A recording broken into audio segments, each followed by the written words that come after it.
कथन है, कह रहा है 1 नंबर, अशोक के पुत्र तीवर का उल्लेख अशोक के दिल्ली स्तंभ लेख में मिलता है। ये कह रहा है तीवर की माँ का नाम असंधिमित्रा था।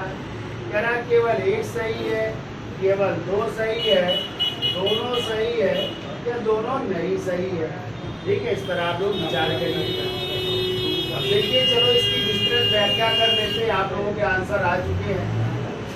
तो पहला कह रहा है अशोक के पुत्र तीवर का उल्लेख अशोक के दिल्ली स्तंभ लेख में मिलता है। ये गलत है, क्योंकि अशोक के पुत्र जो तीवर का उल्लेख है वो मिलता है प्रयाग लघु स्तंभ लेख से।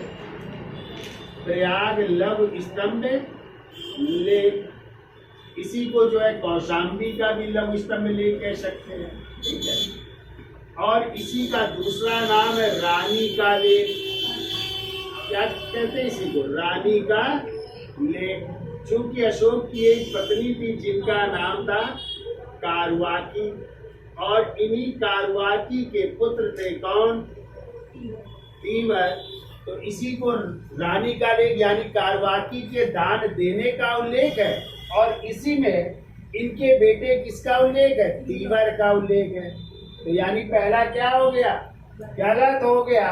और जो दिल्ली स्तंभ लेख है, ये दिल्ली स्तंभ लेख जो है जिसका पता लगाया गया था सर्वप्रथम 1750 ईस्वी में, इसने टी पैंथेलर महोदय ने, ठीक है, टी पैंथेलर महोदय ने, ठीक है। बाद में चूंकि ये क्या कहलाता था? दिल्ली मेरठ, ठीक है, और दिल्ली मेरठ को जो है मेरठ से कौन ले गया? फिरोज शाह तुगलक। दिल्ली मेरठ, दिल्ली टोपरा स्तंभ लेख पढ़ते हो ना, वो है।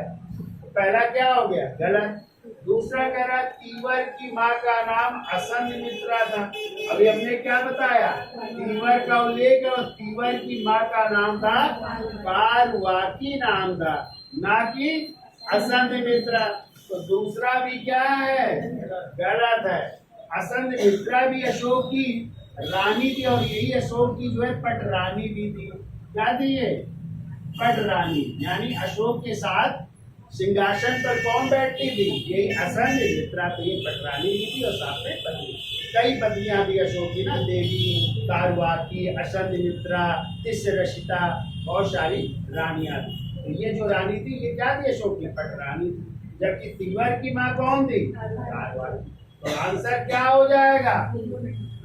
दोनों गलत है भैया, दोनों नहीं होगा। ठीक।